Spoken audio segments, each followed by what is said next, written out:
Em mais um episódio da minha série Meus 3 Mais, eu trago aqui os meus 3 discos preferidos do Mötley Crüe. E eu vou explicar por que eu escolhi esses 3. Presta atenção.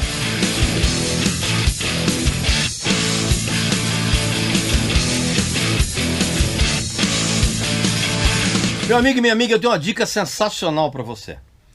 É um livro que conta como um cara com a vida desgraçada, miserável, conseguiu montar uma das bandas de maior sucesso de todos os tempos.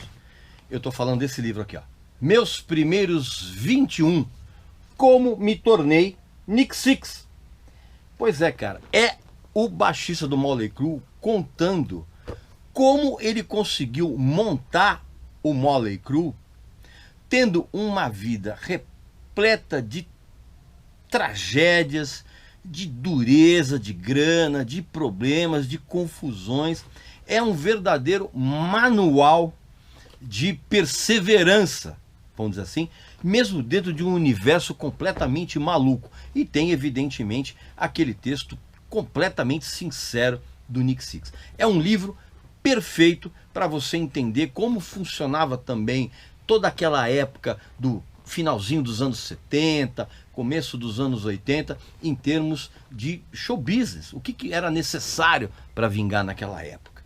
É um livro muito interessante, ao contrário de outros que sempre tem aquelas partes que falam da infância, adolescência e juventude, que são muito chatas. Aqui não, cara, isso aqui é realmente impressionantemente interessante. E claro que você, evidentemente, tem privilégios aqui no meu canal. Basta que você clique no link abaixo, preencha o cupom de desconto com Regis Tadeu Indica, tudo junto, e você vai poder adquirir esse livro aqui com um incrível desconto. O melhor desconto da internet, eu garanto. Então, não perca essa oportunidade. Meus Primeiros 21, Como Me Tornei Nick Six. É um livro que você não vai conseguir parar de ler. Eu garanto. Vamos em frente. Meu amigo e minha amiga, muita gente ficou com raiva de mim porque eu falei muito mal daquele filme The Dirt do Mötley Crüe. E também muita gente ficou surpresa quando eu fiz um vídeo aqui também. Eu já tinha feito vídeo a respeito do filme e que também fiz um vídeo, na verdade acho que uns 2 ou 3 vídeos a respeito das minhas bandas de hard rock farofenta que eu adoro. E o Mötley Crüe estava entre essas bandas. Muita gente ficou surpresa de eu ter colocado, mas realmente eu gosto do som da banda. E em mais um episódio dessa série, dos meus três mais, eu resolvi fazer do Mötley Crüe. Muita gente pediu isso, né?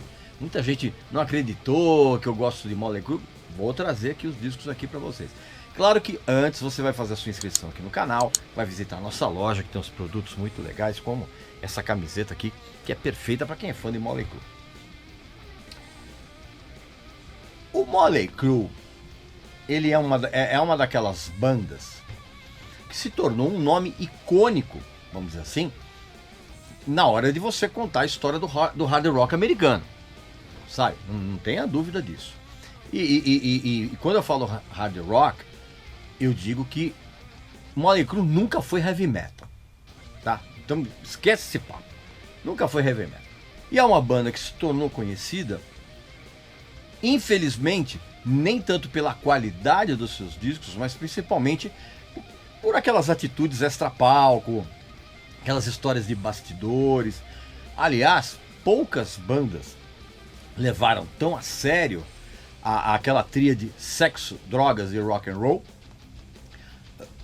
até mesmo de um modo totalmente inconsequente, como o Mötley Crüe.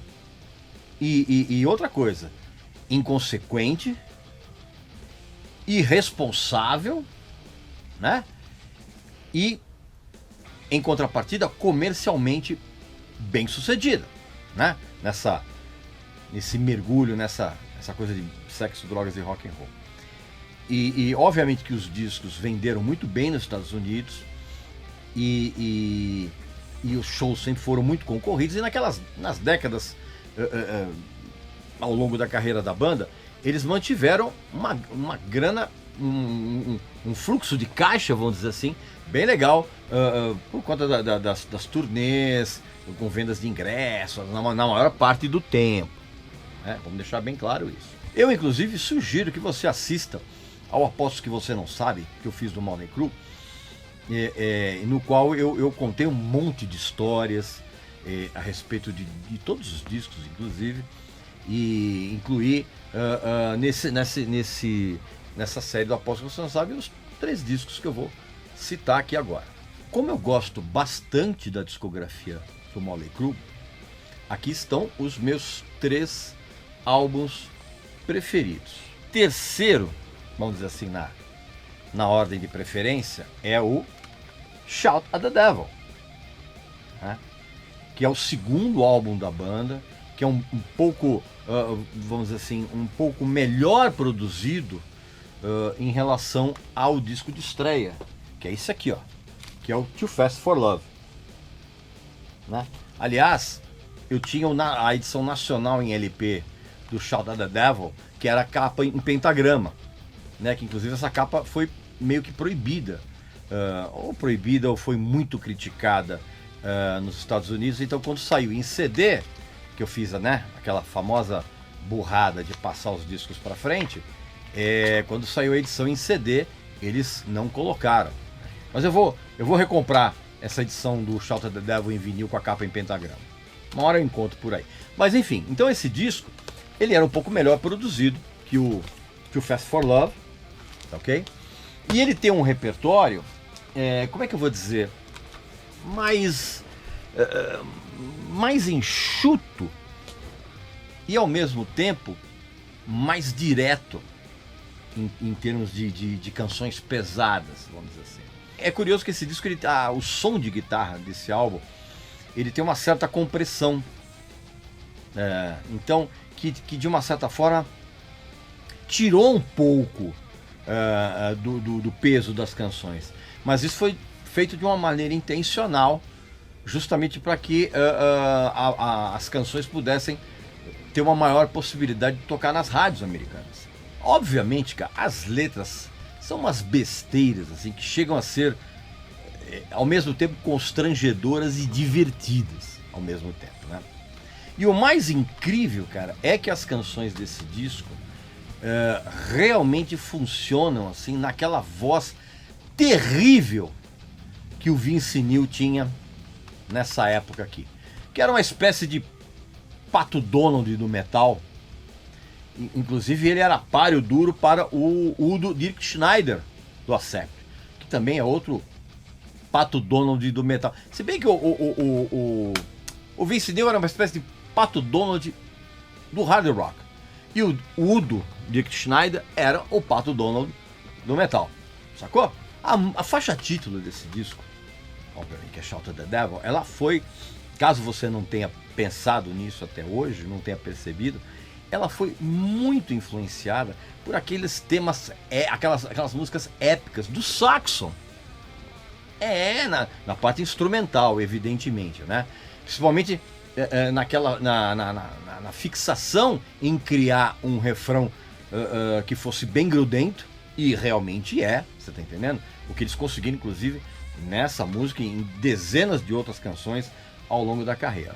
Aí tem uma canção, cara, que tem uma intensidade que eu acho incrível, que inclusive é a minha faixa preferida no disco, que é Looks That Kill.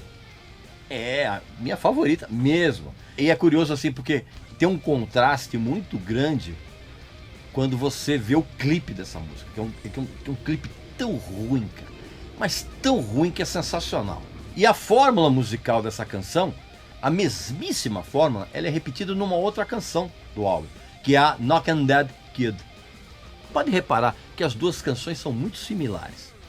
É claro que o Tommy Lee começou a se destacar nesse disco aqui. Começou a se destacar como um baterista excelente e diferenciado dentro desse meio do hard rock. Como você dá para perceber, se você reouviu o disco, e eu espero que você reouça, dá para você perceber isso nas soluções rítmicas bem criativas que ele colocou.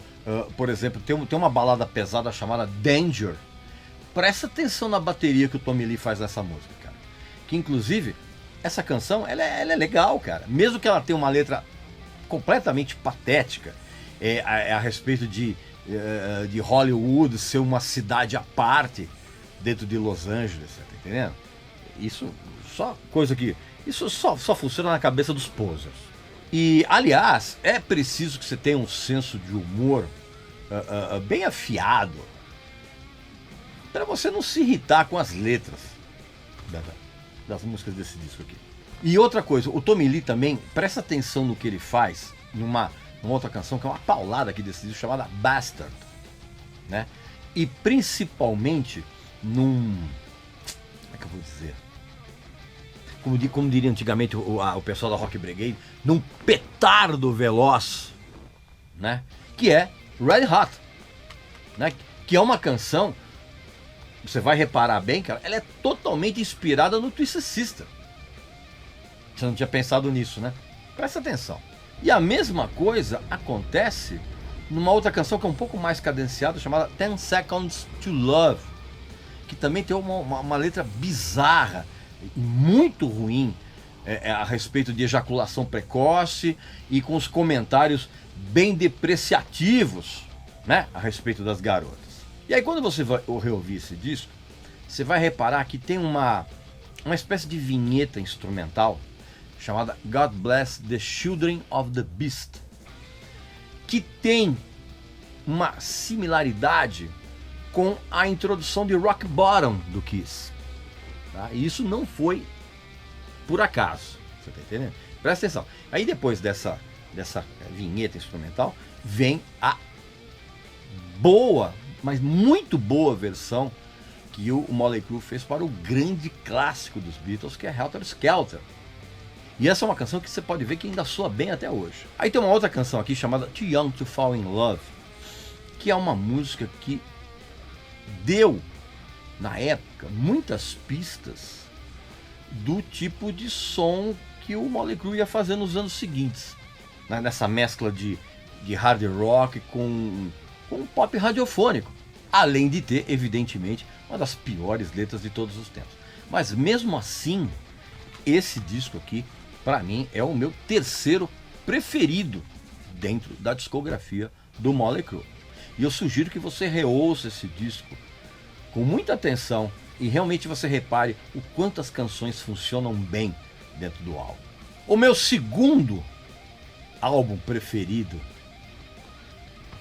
na discografia do Motley Crue, Dr. Feelgood, né? 1989. Você achou que esse aqui era o primeiro, né?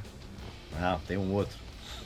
O Dr. Feelgood é o álbum de maior sucesso da banda. E é um disco que moldou uma transição de um monte de bandas desse universo do hard rock que pretendiam ir para o mainstream. Algumas delas conseguiram. E eu tô falando dentro do universo do metal. Porque esse disco influenciou muito o Metallica. Pois é. Inclusive, o Metallica contratou o mesmo produtor desse disco aqui, que é o Bob Rock, para reproduzir o espetacular som de bateria que esse disco tem. E também para formatar as canções do Metallica para se tornar tudo uma maneira um pouco mais palatável naquela estratégia que o Metallica tinha de busca pela ampliação do público dele fora do ambiente do heavy metal para um mercado um pouco maior. Você sabe bem dessa história, né? E a produção do Bob Rock nesse disco aqui, ela é impecável mesmo. O fato dos caras da banda estarem relativamente longe das drogas, das bebidas, daquelas confusões hedonistas, vamos dizer assim, esse fato foi muito importante para o resultado final desse disco, para a sonoridade desse álbum. Os caras estavam mais focados e, sob a batuta do Bob Rock, eles reuniram um repertório caprichado, muito mais substancioso que os discos anteriores, né? E tudo calcado em cima de uma performance muito acima da média dos integrantes, principalmente do Tommy Lee e do Mick Mars, o guitarrista, que finalmente mostraram que eles eram... O Mick Mars, por exemplo, mostrou... O Tommy Lee, a gente já sabia que era um batera extraordinário, mas foi nesse disco aqui, cara, que a gente percebeu que o Mick Mars era um guitarrista muito bom mesmo. Você lembra que eu contei aqui no Aposto Que Você Não Sabe, que na turnê do Shout at the Devil, os caras estavam querendo trocar o Mick Mars. Pois é, nesse disco aqui o Mick Mars mostrou que era realmente um guitarrista muito bom. E dá pra perceber isso, por exemplo, na faixa título, que é completamente impactante, assim, logo de cara. E ela é muito robusta em todos os aspectos. Inclusive, nessa porrada hard rock que é essa canção, cara, você tem os melhores vocais que o Vince Neil colocou em algum outro disco da vida dele. Aliás, não só nessa faixa, nesse disco estão os melhores vocais do Vince Neil até hoje. Aí tem uma canção aqui chamada Slice of Your Pie, que inclusive na introdução tem uma voz ali, cara, que na verdade é do Steven Tyler, do Aerosmith. E essa canção, ela tem uma pegada Southern Rock muito nítida pra mim. E é uma canção muito legal. E tem um detalhe, a parte final dela, se você obviamente você vai assistir esse vídeo aqui e vai reouvir cada música que eu falar aqui, eu tenho certeza disso. E você vai se surpreender. Então, se você reouvir essa canção, você vai reparar que a parte final dela foi claramente afanada de uma das melhores canções dos Beatles, que é I Want You, She's So Heavy. Pode prestar atenção.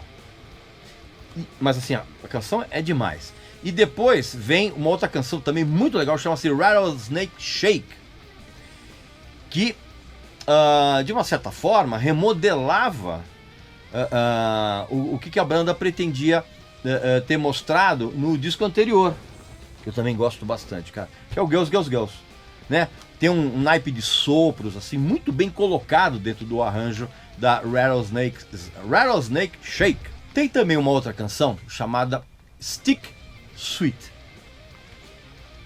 que também tem os backing vocals do Steven Tyler junto com o Bryan Adams. É, aquele mesmo Bryan Adams. E essa canção, que é muito legal, ela foi surrupiada pelo Poison para que os caras fizessem Unskinny Bop. Você nunca reparou como as duas se parecem? Pois é. E essa canção é muito divertida e ela é perfeitamente encaixada dentro do conceito do repertório do disco. Além de ter como é que eu vou dizer? Umas sobreposições de guitarras, assim, absolutamente formidável. E tem um solo muito eficiente do Mick Mars. Presta atenção. E aí você tem também a adrenalina absurda que exala da sensacional Kickstart My Heart, que é a minha canção, não apenas a minha canção preferida desse disco, como uma das preferidas na discografia inteira da banda. E essa adrenalina, cara, ela é apenas um dos muitos ingredientes que, na minha opinião, transformaram essa canção num clássico do hard rock. Tudo é impecável nela, do refrão às timbragens dos instrumentos, dos vocais do Vince Neil, a condução rítmica do Tommy Lee e do Nick Six. Canção espetacular. Aí evidentemente tem aquela inevitável balada, que é Without You, que é uma balada meio cafona, mas ela funciona bem dentro do contexto do disco, porque ela tem, na minha opinião, uma nítida influência de uma das bandas que eu mais gosto, que é o Cheap Trick.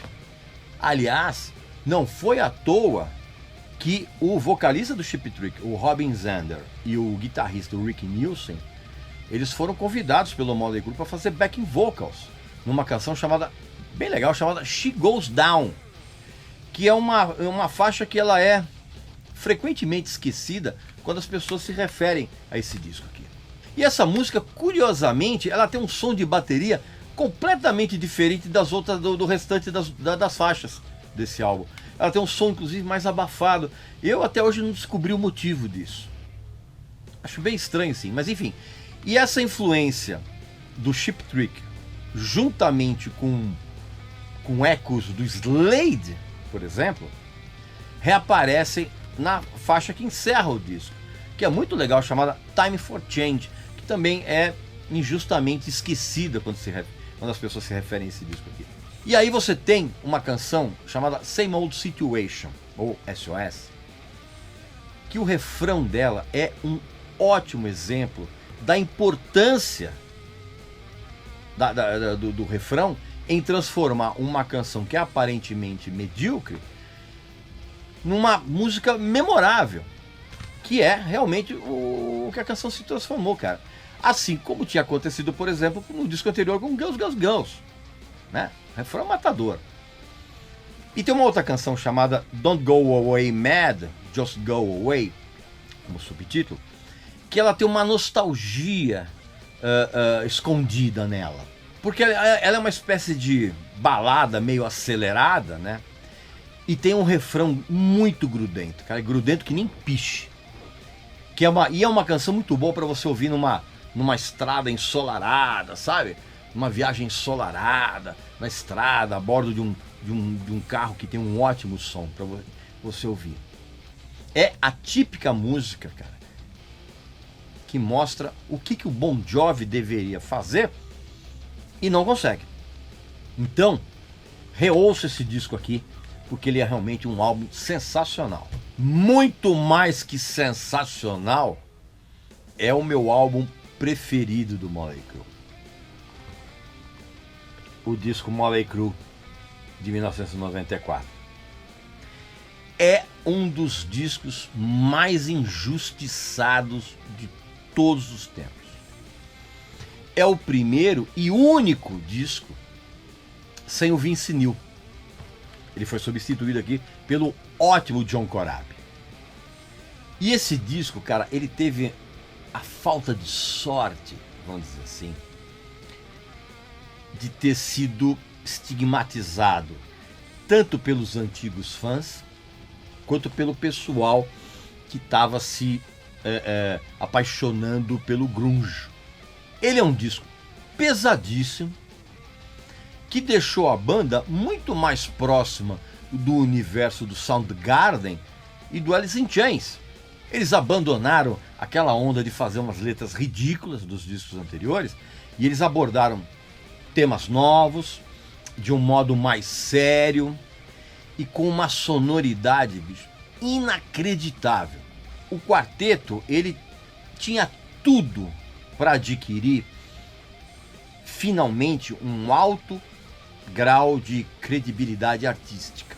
Todo mundo aqui tocando absurdamente bem, só que o disco naufragou.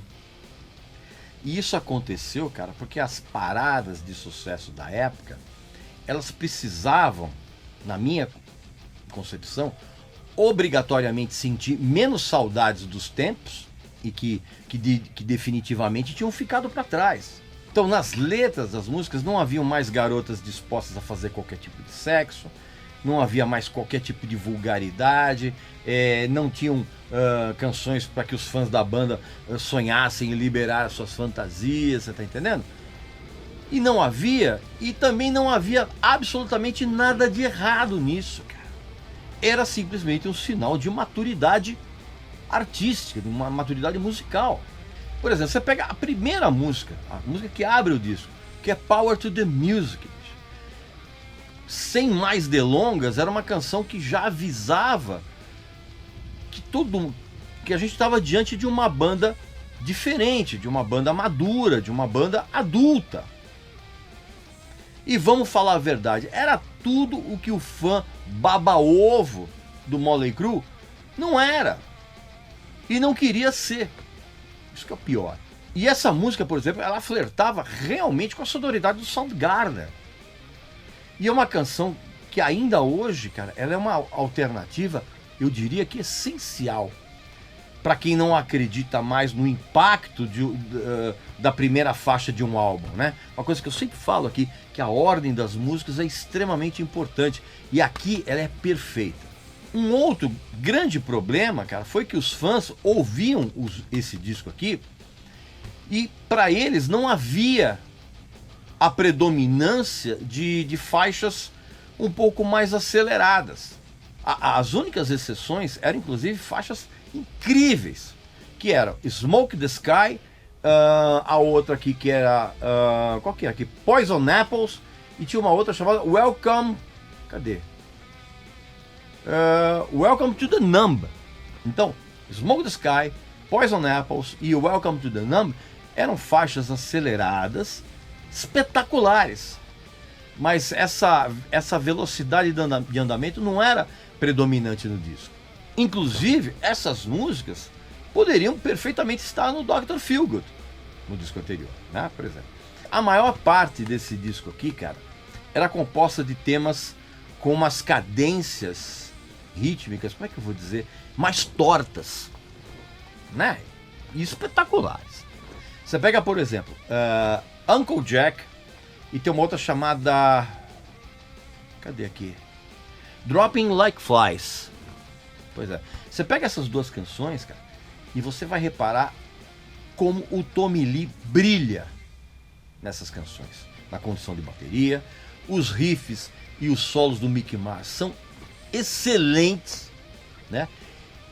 E até mesmo o Nick Six, ele deixou a zona de conforto dele como baixista de tônicas, vamos dizer assim, e ele faz umas linhas de baixo assim que são bem sinuosas assim e até mesmo complexas para o padrão do Nick Six, claro, né? E eu lembro bem na época, cara, que tem uma canção também espetacular que chama-se Misunderstood, que tinha uma vibe, tem uma vibe totalmente Beatles. Tem inclusive um arranjo de cordas belíssimo na primeira parte da canção. E eu lembro na época, quando eu ouvi essa música, eu fiquei de queixo caído. E isso acontece até os dias atuais. Só que rolava a primeira parte dessa música e ninguém estava preparado para o que vinha na segunda parte dessa canção, que era uma vibe totalmente Led Zeppelin, com o Tommy Lee entortando os pescoços de quem tenta até hoje acompanhar e entender o que ele fez na canção. Sem contar o solo do Mick Mars, cara, que certamente deixaria o Jimmy Page feliz. Aliás, essa influência do Led Zeppelin, claro que na sua simbiose entre as vertentes acústicas e elétricas, né? Ela aparece numa outra canção linda chamada Love Shine, que ela precisa ser urgentemente conhecida por quem se deixa enganar por uns moleques aí de bata de boutique e chinelo com meia, cheirando a patchouli. Você sabe o que eu tô falando, né? E aí tem duas canções aqui, chamada Hooligan's Holiday e Hammered, que nitidamente são duas canções que elas se transformam, como é que eu vou falar? Elas se transformam numa espécie de contrato rompido com o passado. São músicas que inclusive ficaram melhores, ainda mais, né, com o passar do tempo. Aliás, esse disco inteiro hoje, ele soa muito melhor do que na época do lançamento, que já era sensacional. E essas canções que eu falei, elas, de uma certa forma, elas apresentam umas provas assim da excelência técnica que a entrada do John Corabi obrigou os outros caras da banda a adquirir. Negócio incrível. Tem uma outra canção chamada Till Death Do Us Part. Essa canção, ela traz dentro dela um arranjo que é um combo, vamos dizer assim, matador. Porque ela traz referências do Alice in Chains em conjunto com uma vibe setentista do Alice Cooper. Tudo, evidentemente, temperado pelo vocal eletrizante do John Corabi. Reouça essa música e presta atenção. Aliás, essa música, cara, ela deveria ter servido de referência para todas aquelas bandas ditas farofentas, né, no finalzinho dos anos 80, comecinho dos 90, para todas aquelas bandas que desejavam realmente ingressar num novo tipo de sonoridade na década de 90. E no final desse disco tem uma das mais bonitas e... Bonitas, né? Esquisito, né? Mas tem uma das baladas mais legais dentro desse universo do hard rock, que é uma canção chamada Drift Away. A balada linda, linda, é exatamente isso, tá entendendo? Pra você que acha que eu detesto balada, essa balada é espetacular. Eu tenho certeza que esse disco aqui é um daqueles álbuns que vai ser considerado como uma das melhores coisas lançadas dentro do universo americano do hard rock. Mas não vai ser agora. Vai ser daqui a alguns anos. Eu tenho certeza disso. Pois bem, meu amigo e minha amiga, esses então são os 3 discos preferidos dentro da discografia do Mötley Crüe. Usa aqui o espaço dos comentários para você dizer quais são os teus 3 favoritos da banda. Mas justifica por que você tem essa opinião, tá bom? Ah, e não esquece de visitar a nossa loja, que tem uns produtos muito legais, como essa camiseta aqui, ó. Boa para quem é fã do Mötley Crüe. E também não esqueça de fazer a sua inscrição aqui no canal. Já sabe como faz, tá legal? Então, um abraço, saúde para você, para sua família e para seus amigos. Até a próxima. E não deixe de reouvir os discos do Mötley Crüe, tá bom? Tchau!